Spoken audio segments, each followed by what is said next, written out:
Why does the Panama Canal rank among the modern world's greatest engineering wonders? This man-made epic, carved through the Isthmus of Panama, connects the Atlantic and Pacific Oceans. What legendary stories lie behind it? Stories that challenge what we think is possible. And how much century-spanning controversy and geopolitical struggle is wrapped up in its history. The Panama Canal spans 77.1 kilometers, is 152 meters wide, and has a depth of 12.5 meters. It cuts global shipping routes by 15,000 kilometers, reshaping world trade and military strategy, and even determining nations' survival. But what you may not hear is how it became legendary. It was built through a brutal project that cost 120,000 lives. Before the Panama Canal existed, ships moving between the oceans had only two difficult options. They could sail around Cape Horn at the southern tip of South America, battling gale-force winds in the roaring 40s for more than 20 days. Shipwrecks and loss of life were all too common. Or they could haul cargo overland, moving at a painfully slow pace, at sky-high cost, and with extreme risk. Every trip took a heavy toll. Everyone understood that. Cutting through the Isthmus of Panama would unlock the key to global shipping. But few believed it could be done, because the region was a living nightmare for construction. The first to take on the challenge was France's celebrated team behind the Suez Canal. They arrived with ambitions to repeat that success, only to fall into a deadly trap with no way out. Panama was nothing like Suez. There were no flat deserts here, only dense tropical rainforest, sudden torrential downpours, rivers that could rise more than 10 meters in hours, and landslides that could bury an entire work site. Even more deadly were the invisible threats, yellow fever and malaria carried by mosquitoes. Workers fell by the thousands, and the death rate was so high that crews were impossible to keep staffed. Worst of all, they made a fundamental mistake from the start. They insisted on copying the Suez approach, building a sea-level canal, trying to dig down to sea level through Panama's uneven terrain. It became a bottomless pit that could never be filled. No matter how much they excavated, the worksite never stabilized. In the end, the project collapsed. The French team invested nearly $400 million, and after 8 years had completed only about 2/5 of the work. More than 22,000 workers died. Leaders like de Lesseps' father and son were held accountable. And 800,000 investors lost everything. France's dream of a canal was shattered. Just when it seemed the project was doomed to fail, with no chance of recovery, the United States stepped in. They bought the French canal assets for $40 million. Their goal wasn't just collecting tolls, it was total control over shipping between the oceans, strategic leverage for naval operations worldwide, and influence over global power. To secure absolute control of the canal, the U.S. took direct action. It helped Panama break away from Colombia, then quickly signed a treaty, granting permanent rights to build and operate the canal zone. Behind the deal was clear, hard-edged geopolitical calculation. But even with control and abundant resources, the Americans still faced the same two major obstacles that defeated the French: extreme nature and deadly disease. How did they succeed? 美国人到底怎么破？ They made two game-changing moves that turned the situation around. First, they abandoned the sea-level plan entirely and introduced an unprecedented system of water-based lock elevators. Instead of fighting the terrain head-on, they lifted massive ships, often tens of thousands of tons, up to 26 meters across the isthmus.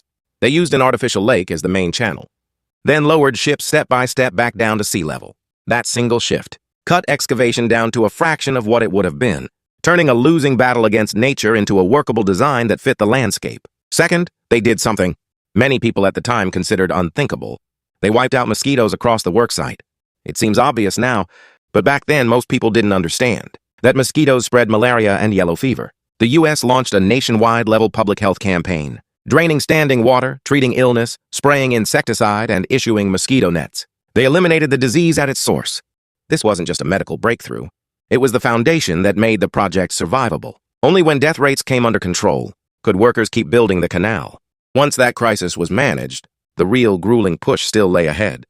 The most brutal battlefield was the Calibra Cut, where crews had to carve out a core channel more than 10 kilometers long, through unstable rock that could collapse at any moment. Explosives, excavators, and rail cars moved nonstop to haul away earth and rock. Tens of millions of cubic meters of material were removed. But one heavy rain could trigger a massive landslide, wiping out weeks of progress overnight. They dug, it collapsed, and they dug again. A drawn-out tug-of-war with the mountain that lasted years. It also claimed the lives of 98,000 workers. Beyond excavation, they had to manage water. In Panama, the Chagres River became a deadly force in the rainy season, often causing catastrophic flooding. The U.S. took an audacious step. They built massive dams to block the river and created Gatun Lake, one of the world's largest artificial lakes at the time. The lake wasn't just a flood control reservoir, it became the central channel of the canal. It tamed the deadly floods and supplied a steady flow of water to keep the locks operating. This system, lifting ships weighing tens of thousands of tons like a water elevator, runs without a single pumping station. It relies entirely on gravity and precise water control. A ship enters a locked chamber. Heavy steel gates close, and a single gate can weigh 750 tons, about the same as 100 adult elephants. The seals are incredibly tight, able to withstand enormous water pressure. Water moves through valves and conduits automatically, raising or lowering the vessel smoothly. Across the 26-meter elevation change, 3 lock systems manage the transition with precision, keeping errors within millimeters. Back then, crews used track-mounted locomotives and mules on lines to steady ships. A century later, that same commitment to exact control remains at the heart of how the canal runs. That's why the Panama Canal has never been just a waterway. It's a massive industrial system combining hydrology, gravity, precision engineering, and global logistics into one powerful network. On August 15, 1914, the Panama Canal officially opened, finishing 2 years ahead of schedule. The world changed overnight. Shipping between the east and west coasts of the Americas was cut in half, and cargo routes between Asia and Europe became dramatically more efficient. Ports, shipping companies, supply chains, and even national wealth patterns were reshaped by this single waterway. But the canal's strategic struggle never ended. Its most critical vulnerability has always been ship size. For decades, Panamax vessels set the iron standard for global shipbuilding. Built too large and ships couldn't pass through the canal, cutting them off from transoceanic trade. As global trade surged, container ships grew bigger and bigger. The century-old canal began to look outdated. Panama responded with a $5.25 billion expansion. In 2016, new, larger locks opened, allowing new Panamax ships to pass through. Cargo capacity tripled, extending the canal's lifespan by nearly another century. Even today, the canal still operates under constant pressure. Its most essential resource is freshwater. Each large ship passing through uses nearly 200,000 tons of fresh water, which ultimately flows out to sea. When rainy seasons bring less rainfall, Gatun Lake levels drop, and the canal is forced to restrict traffic. Keep in mind, 5% of global maritime trade depends on this waterway, 40% of U.S. container volume, and huge volumes of China's transoceanic cargo move through it. Any slowdown ripples through global trade schedules. Climate change, shifting rainfall patterns, hangs over it like a sword. No one can ignore its geopolitical impact either. Whoever controls the Panama Canal controls pricing power, access rights, and even strategic advantage in wartime. After the U.S. gained control of the canal, it turned roughly 1,678 square kilometers of the canal zone into a virtual state within a state. That area made up about 1/10 of Panama's territory, and the U.S. established 14 military bases there, stationing more than 10,000 troops. It held tight control over this strategic passage. The U.S. maintained that control for most of a century, through decades of negotiation and strategic bargaining. Finally, in 1999, full control of the canal was returned to Panama. Today, the canal is Panama's economic lifeline, contributing more than 7% of the nation's GDP. In the 2024 fiscal year, net revenue reached $3,453 billion.